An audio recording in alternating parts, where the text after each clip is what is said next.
அவர் வகிக்கிற பதவியை அவரே அவமானப்படுத்துகிறார். ஒரு பொறுப்புள்ள பதவியில் இருந்துட்டு கேவலப்படுத்துற செயலா இருக்குது.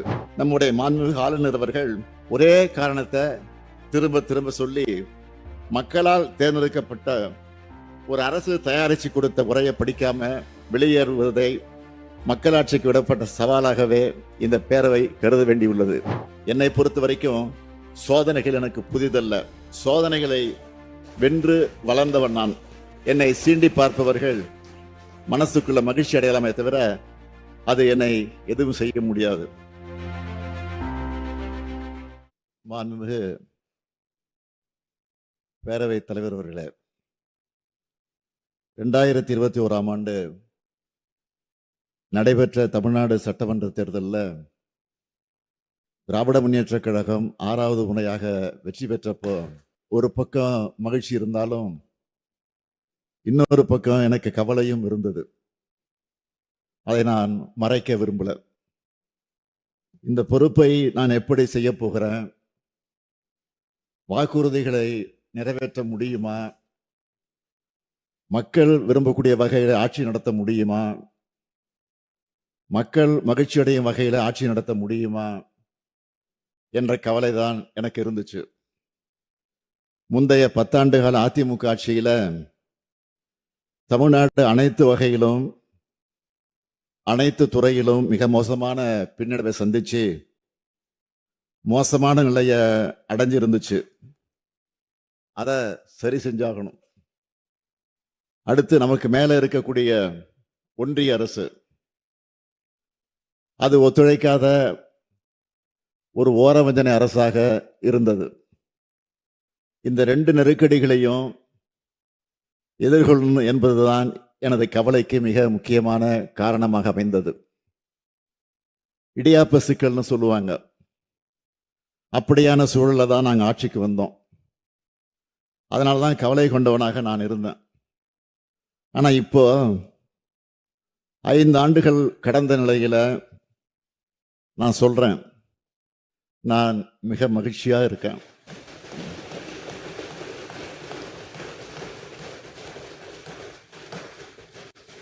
இன்னும் சொன்னா மிக மிக மகிழ்ச்சியா இருக்கிறேன்.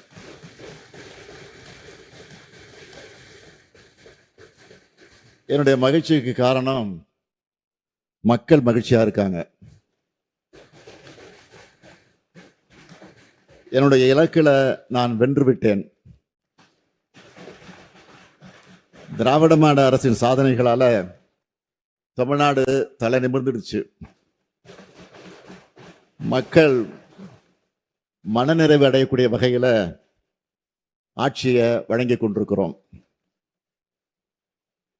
இன்னைக்கு தமிழ்நாடு மற்ற மாநிலங்களை விட அதிகம் வளர்ந்திருக்கு. இந்தியாவின் மற்ற மாநிலங்கள் எல்லாம் தமிழ்நாட்டை அண்ணாந்து பார்க்குறாங்க. அதுக்கு காரணம் நம்முடைய திட்டங்கள், நம்ம செஞ்சுட்டு இருக்கக்கூடிய சாதனைகள், இதெல்லாம் தான் என் மகிழ்ச்சிக்கு காரணம்.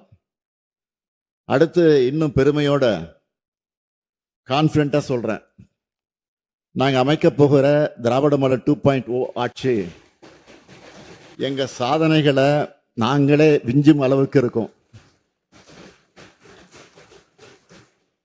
ஆட்சி செஞ்சிருக்கக்கூடிய 5 ஆண்டுகள் வரப்போக ஒளிமயமான எதிர்காலத்தை உணர்த்துறதா அமைஞ்சிருக்கு.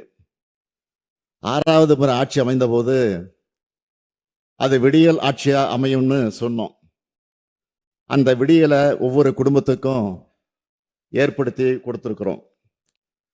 கோடிக்கணக்கான மக்கள் மனங்களிலும் முகங்களிலும் மகிழ்ச்சியும் மனநிறைவையும் நான் பார்க்கிறேன். அப்படிப்பட்ட விடியல் ஆட்சியோட மாபெரும் சாதனை திட்டங்கள்ல முக்கியமான சிலவற்றை மட்டும் நான் சொல்ல விரும்புகிறேன். ஆட்சி பொறுப்பேற்றதும் நான் போட்ட முதல் கையெழுத்து மகளிருக்கான கட்டணமில்லா விடியல் பயணத்துக்கு தான். இந்த பயணங்களால நாள்தோறும் 800 ரூபாய் முதல் 1200 ரூபாய் வரை ஒவ்வொரு மகளிரும் சேமிக்கிறாங்க. இதன் மூலமா 2021 மே மாசத்துல இருந்து இப்ப வர தோராயமா 60,000 ரூபாய் வரை சேமிச்சிருக்காங்க.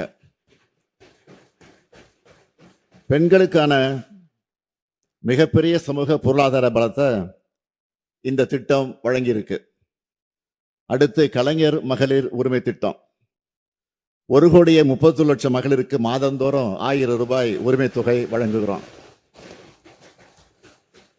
இந்த திட்டத்தில் இதுவரைக்கும் ஒவ்வொரு மகளிருக்கும் 29,000 ரூபாயை கொடுத்திருக்கிறோம்.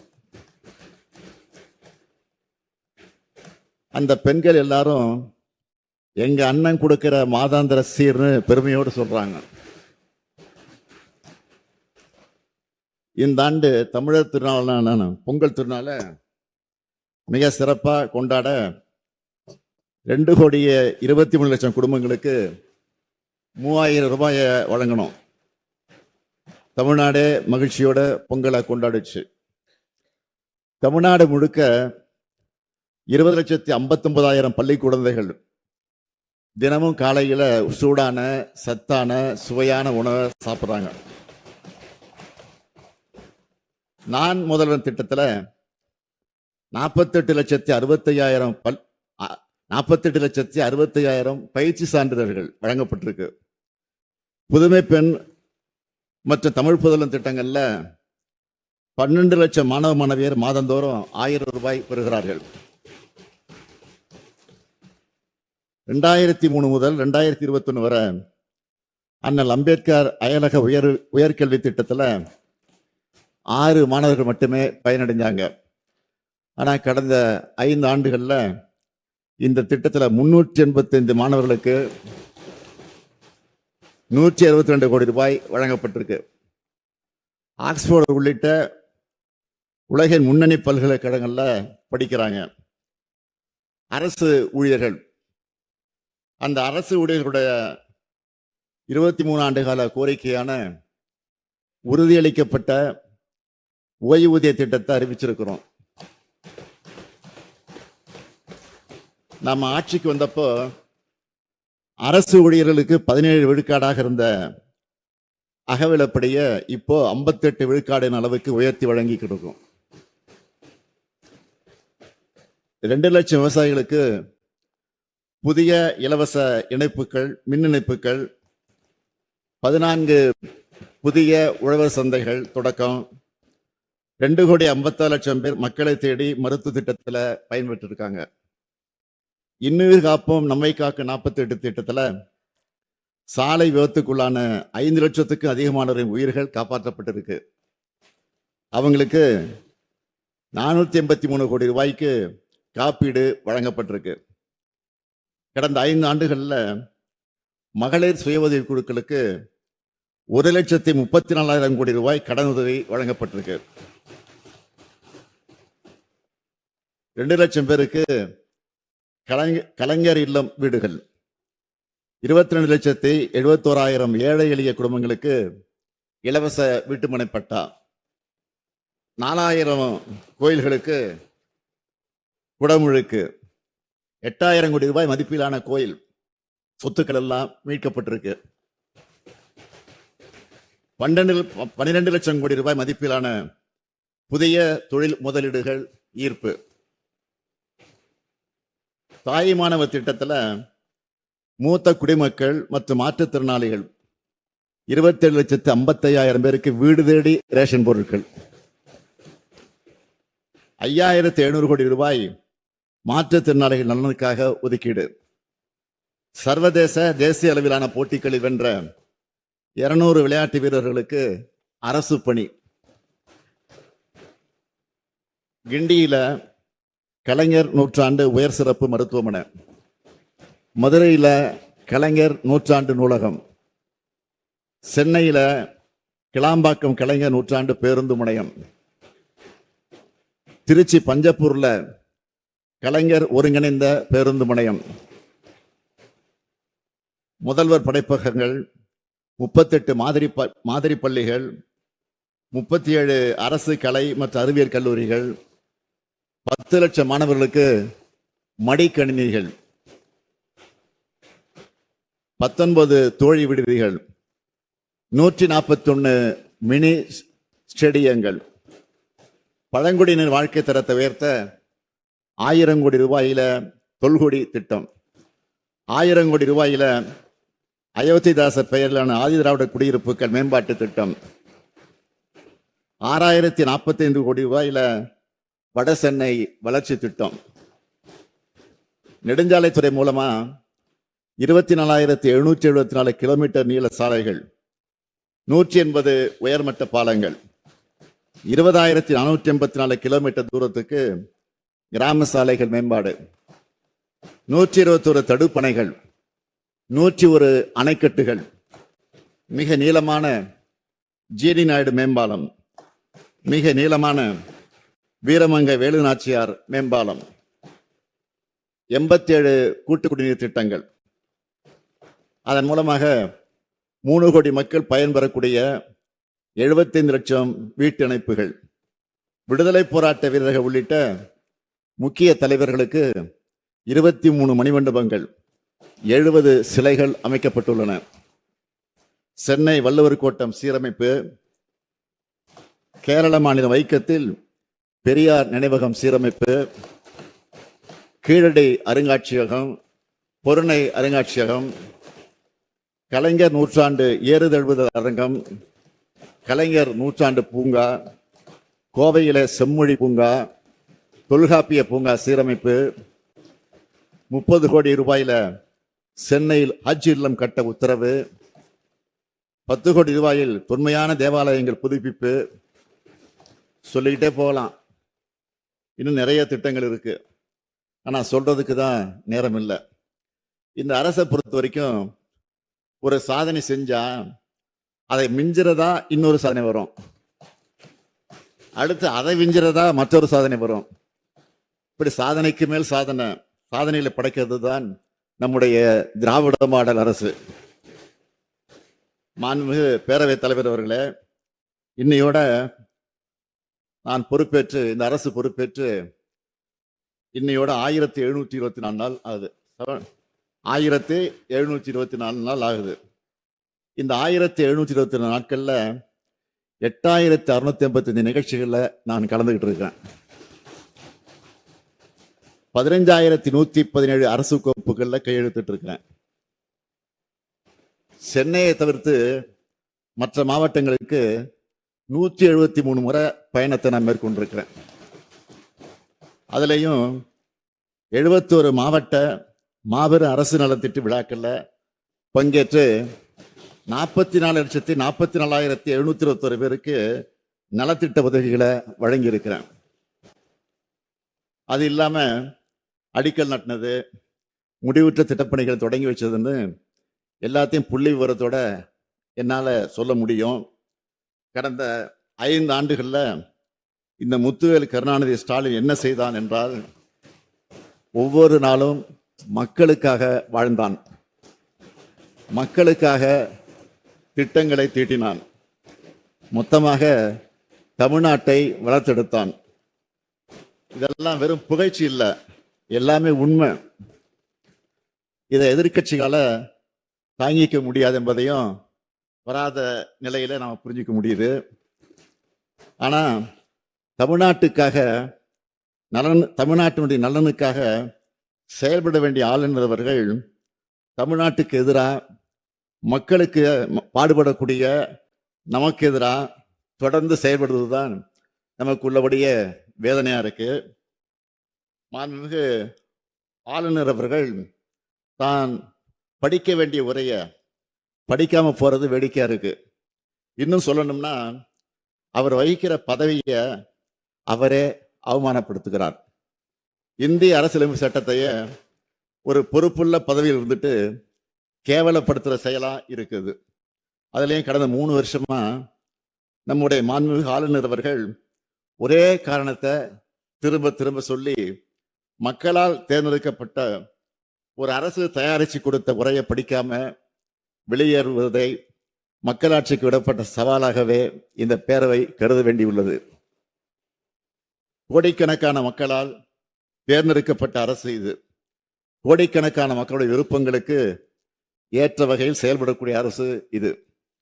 ஆளுநர் உரை தொடங்கும் போது தமிழ்தாய் வாழ்த்து பாடுறதும், முடிவுறும் போது நாட்டுப்பண் பாடுறதும் தான் தமிழ்நாடு சட்டமன்றத்தினுடைய மரபு.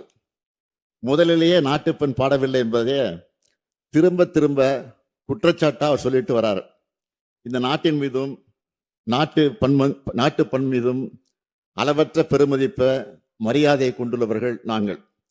தேசிய ஒருமைப்பாட்டிலையும் நாட்டுப்பற்றிலையும் யாருக்கு குறைஞ்சவர்கள் அல்ல நாங்கள் என்பதை இந்த பேரவை உறுப்பினர் சார்பா ஆளுநர் அவர்களுக்கு அழுத்தம் திருத்தமா நான் சொல்லிக்க விரும்புகிறேன். யாரும் எங்களுக்கு தேசபக்தி குறித்து பாடம் எடுக்கிற நிலையில நாங்களும் இல்லை. தேசபக்தி பாடம் எடுக்கக்கூடிய அளவுக்கு இந்த தேசத்துக்காக அவங்க போராடியவங்களும் இல்லை. ஜனநாயக தேசத்தின் அரசமைப்பு மாண்ப எதேச்சதிகார தன்மையை விட மாற்ற நினைப்பவர்கள் தான் இன்றைய காலகட்டத்தில் தேச விரோதிகள். அவங்க யாருன்னு நாட்டு மக்களுக்கு நன்றாக தெரியும். மாண்புமிகு பேரவைத் தலைவர் அவர்களே, ஆளுநர் உரைக்கு நன்றி தெரிவிக்கக்கூடிய தீர்மானத்தின் மீதான விவாதத்தை நம்முடைய பரந்தாமன் தொடங்கி நிறைவாக மாண்புமிகு எதிர்க்கட்சி துணைத் தலைவர் அவர்களோட பேசியிருக்கிறாங்க. ஆளுநர் உரைக்கு நன்றி தெரிவிக்கக்கூடிய தீர்மானத்தின் மீதான விவாதத்திற்கு பதிலளிக்க வேண்டிய நான் இன்று ஆளுநருக்கு விளக்கம் அளிக்க வேண்டிய நிலையில பேசக்கூடிய நிலையில நின்று கொண்டிருக்கிறேன். இது பேரறிஞர் பிறந்தகை அண்ணாவும் முத்தமிழறிஞர் கலைஞரும், இன்னும் சொன்னால் மக்கள் திலகம் எம்ஜிஆரும் அம்மையார் ஜெயலலிதா அவர்களும் எதிர்கொள்ளாத நெருக்கடி இது. அவங்க காலத்தில் இருந்த ஆளுநர் கூட இப்படி இல்லை. ஆனால் முரண்பாடுகள் இதயத்தில் இருந்தாலும் அதை ரணமாக்கு வகையில் செயல்பட்டதில்லை. அந்த வகையில் அளவுக்கு அதிகமான சோதனைகளை எதிர்கொண்டவனாக நான் நின்று கொண்டிருக்கிறேன். என்னை பொறுத்த வரைக்கும் சோதனைகள் எனக்கு புதிதல்ல. சோதனைகளை வென்று வளர்ந்தவன் நான். என்னை சீண்டி பார்ப்பவர்கள் மனசுக்குள்ள மகிழ்ச்சி அடையலாமே தவிர அது என்னை எதுவும் செய்ய முடியாது. மாண்புமிகு ஆளுநர் அவர்கள் தன்னுடைய உரையை வாசிக்காம வெளியேறினது ஏன் என்பதற்காக 13 குற்றச்சாட்டுகளோட ஒரு அறிக்கையை ஆளுநர் மாளிகை வெளியிட்டிருக்கு. நான் அவருக்கு சொல்ல விரும்புவது, கடந்த நிதியாண்டுல 11.19 விழுக்காடு அளவுக்கு நாட்டிலேயே உயரிய பொருளாதார வளர்ச்சியை தமிழ்நாடு அடைஞ்சிருக்கு. 14 ஆண்டுகளுக்கு பிறகு தமிழ்நாடு மீண்டும் இரட்டை இலக்க பொருளாதார வளர்ச்சியை எட்டியிருக்கு. இதை சொல்றது நாங்கள் அல்ல, ஒன்றிய அரசின் புள்ளியியல் துறை. ஆளுநர் கேள்வி கேட்கணும்னா அவரை இங்க அனுப்பி வச்சாங்களே ஒன்றிய அரசு, அவங்களத்தான் போய் கேட்கணும். இன்னும் அவருக்கு நான் சில புள்ளி விவரங்களை சொல்றேன். தமிழ்நாட்டினுடைய மொத்த உள்நாட்டு உற்பத்தி 17,23,698 கோடி ரூபாயாக உயர்ந்திருக்கு. தமிழ்நாட்டோட தனிநபர் வருமானம் 3,58,000 ரூபாய். இது தேசிய சராசரியை விட 1.74 மடங்கு அதிகம். அரசு மேல்நிலை பள்ளிகள்ல 98.3 விழுக்காடு அறிவியல் ஆய்வக வசதிகள் தமிழ்நாட்டில் தான் இருக்கு. ஆனா அகில இந்திய அளவில் 50 விழுக்காடு பள்ளிகள்ல தான் இந்த வசதி இருக்கு.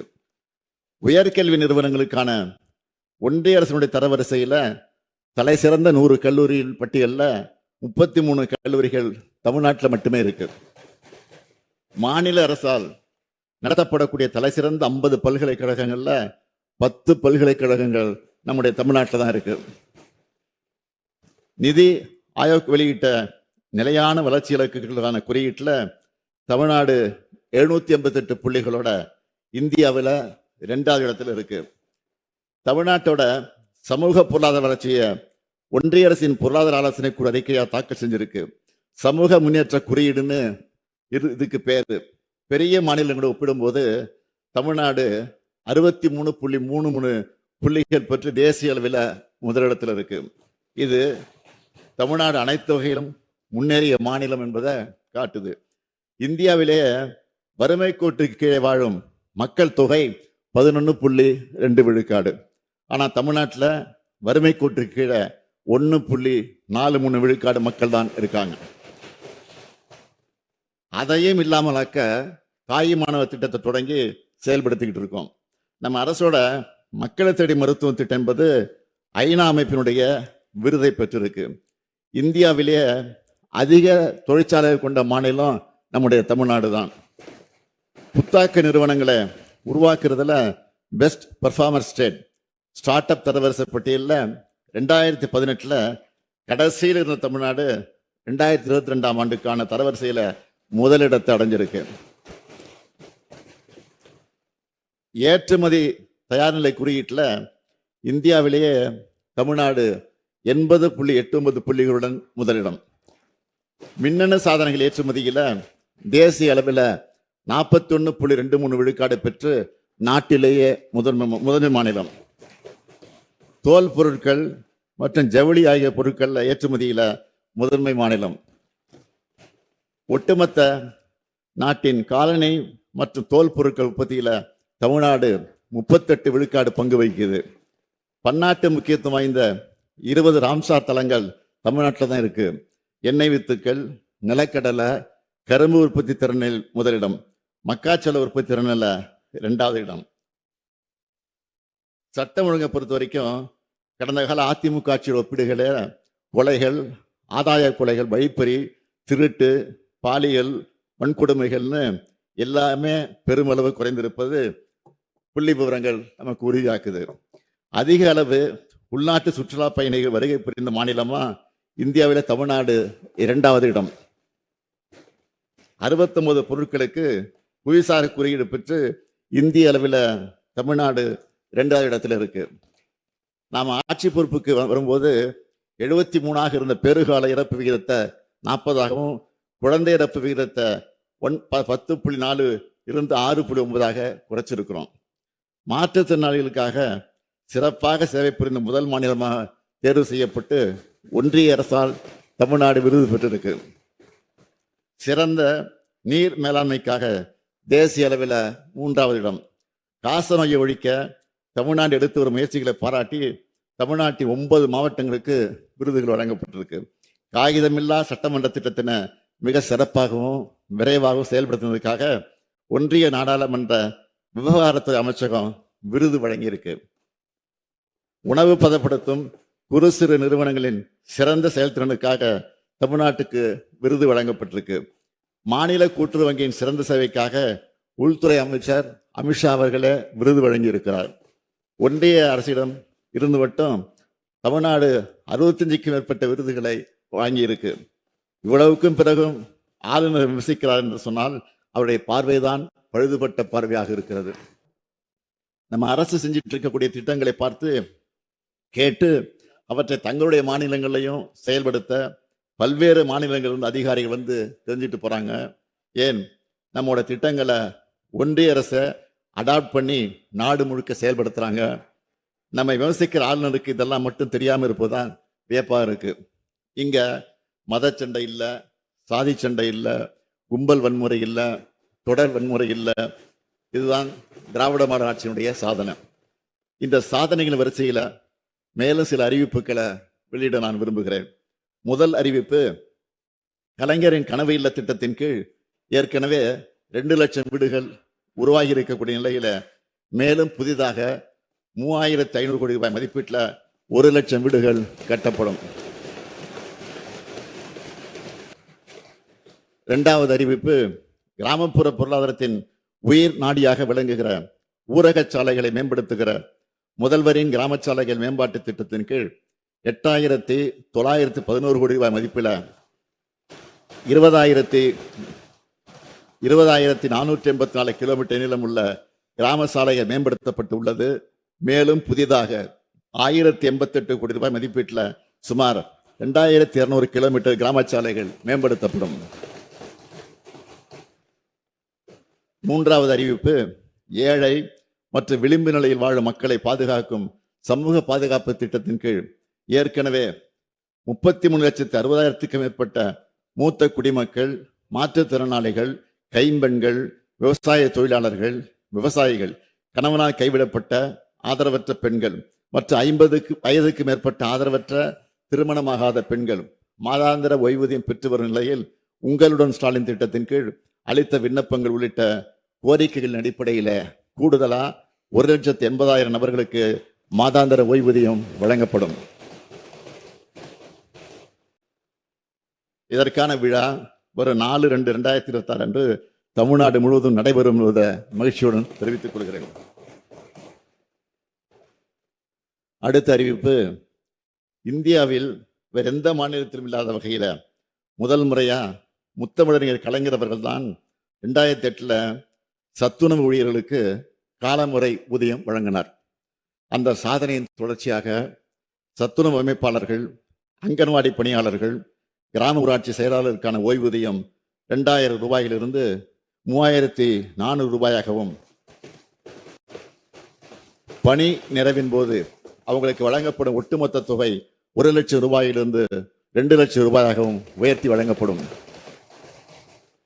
குறு அங்கன்வாடி பணியாளர்கள் மற்றும் வனக்கள பணியாளர்களுக்கான சிறப்பு ஓய்வூதியம் 2000 ரூபாயிலிருந்து 3200 ரூபாயாகவும், பணி நிறைவின் போது அவர்களுக்கு வழங்கப்படும் ஒட்டுமொத்த தொகை 1 லட்சம் ரூபாயிலிருந்து 2 லட்சம் ரூபாயாகவும் உயர்த்தி வழங்கப்படும்.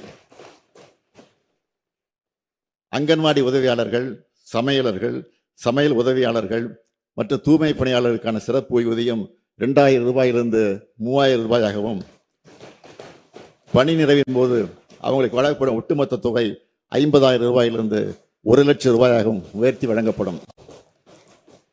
சிறப்பு ஓய்வூதியம் பெற்று வரும் சத்துணவு அமைப்பாளர்கள், அங்கன்வாடி பணியாளர்கள், கிராம ஊராட்சி செயலர்கள் இறந்து விட்டால் அவங்களுடைய குடும்பத்துக்கு குடும்ப ஓய்வூதியமாக 1200 ரூபாயும், மேலும் சிறப்பு ஓய்வூதியம் பெற்று வரும் குறு அங்கன்வாடி பணியாளர்கள் மற்றும் வனக்கள பணியாளர்கள் உள்ளிட்ட இதர சிறப்பு காலமுறை உதவி பணியாளர்கள் இறந்துவிட்டால் அவங்களுடைய குடும்பத்துக்கு குடும்ப ஓய்வூதியமாக 1100 ரூபாயும் வழங்கப்படும். மேலும் சிறப்பு ஓய்வூதியம் பெற்று வரும் அங்கன்வாடி உதவியாளர்கள், சமையலர்கள், சமையல் உதவியாளர்கள் மற்றும் தூய்மை பணியாளர்கள் உள்ளிட்ட இதர சிறப்பு காலமுறை ஊதிய பணியாளர்கள் இறந்துவிட்டால் அவங்களுடைய குடும்பத்துக்கு ஓய்வூதியமாக 1000 ரூபாய் வழங்கப்படும். சிறப்பு ஓய்வூதியம் பெற்று வரும் மேற்கூறிய பணியாளர்கள் உயிரிழக்க நேரிட்டால் இறந்த பணியாளர்கள் இறுதிச் சடங்கு செலவினங்களுக்காக 20,000 ரூபாய் வழங்கப்படும். இந்த அறிவிப்புகள் மூலம் தற்போதுள்ள சிறப்பு காலமுறை ஊதிய பணியிடங்களில் பணிபுரிந்து வரும் பணியாளர்களும், இத்தகைய பணியிடங்களில் பணிபுரிந்து ஓய்வு பெற்ற 1.5 லட்சத்திற்கு மேற்பட்ட ஓய்வூதியாளர்களும் அவருடைய குடும்ப உறுப்பினர்களும் பயனடைவாங்க. அடுத்த அறிவிப்பு, அரசு பள்ளிகளில் பகுதி நேர ஆசிரியர்களா பணிபுரிந்து வரும் ஆசிரியர்கள் தங்களுடைய பல்வேறு கோரிக்கைகளை வலியுறுத்தி போராட்டத்தை நடத்தி கொண்டிருக்கிறாங்க. இந்த கோரிக்கைகளில் ஆசிரியர்களுக்கான ஊதிய உயர்வு மற்றும் விடுமுறை காலமான மே மாசத்துல அவங்க கோரின ஊதியம் ஆகியவை ஏற்கனவே அறிவிக்கப்பட்டுள்ளது. அவங்க அடுத்த முக்கிய கோரிக்கையான நிரந்தர பணி நியமனத்தை பொறுத்த வரைக்கும் ஒரு அறிவிப்பை நான் வெளியிடுகிறேன்.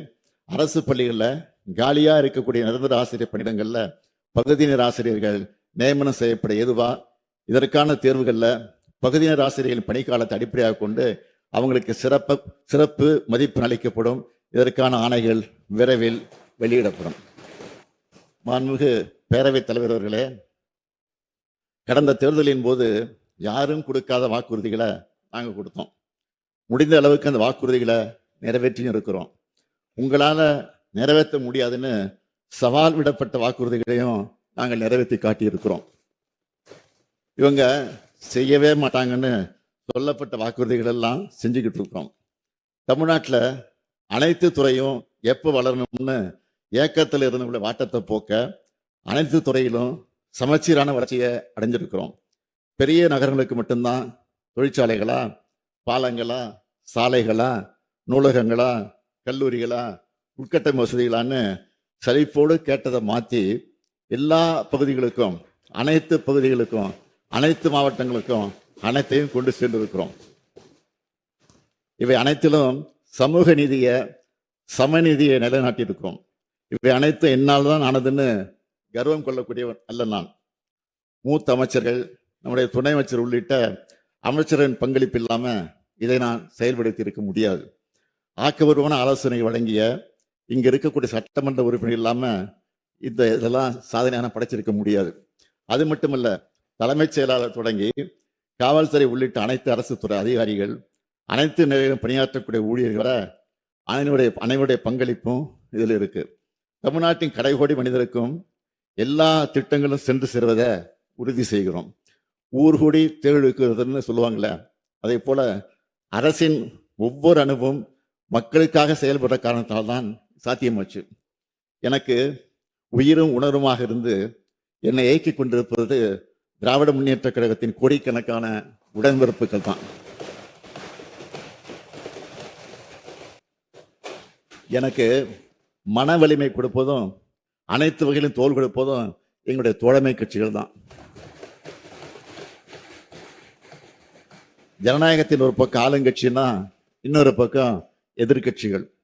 மக்கள் மன்றத்தில் தேவையற்ற பல விமர்சனங்கள் செஞ்சாலும் இந்த சட்டமன்றத்தில் சில ஆலோசனைகளும் வைத்திருக்கக்கூடிய எதிர்கட்சி உறுப்பினர்களுக்கும் என்னுடைய நன்றியை தெரிவிச்சுக்கிறேன். கனிவான நேரத்தில் கனிவாகவும் கண்டிக்க வேண்டிய நேரத்தில் கண்டிச்சும் ஆசிரியராகவே செயல்பட்ட பேரவைத் தலைவர்களுக்கும் நன்றி. துணைத் தலைவர், பேரவை செயலாளர் உள்ளிட்ட அனைவருக்கும் நன்றி தெரிவிச்சுக்கிறேன்.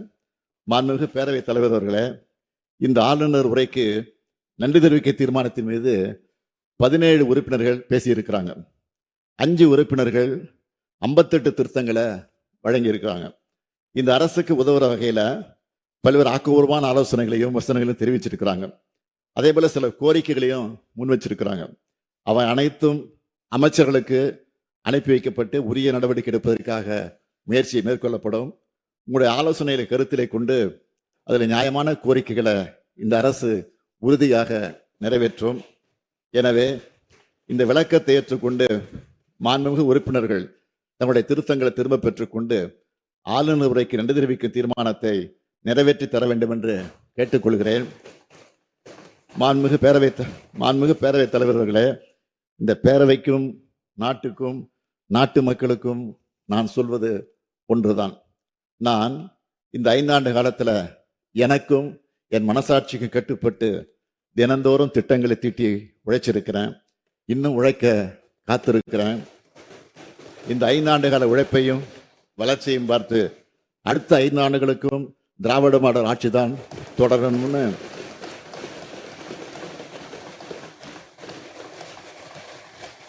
அடுத்த 5 ஆண்டுகளுக்கும் திராவிட மாடல் ஆட்சி தான் தொடரணும்னு தமிழ்நாட்டு மக்கள் முடிவு பண்ணிட்டாங்க.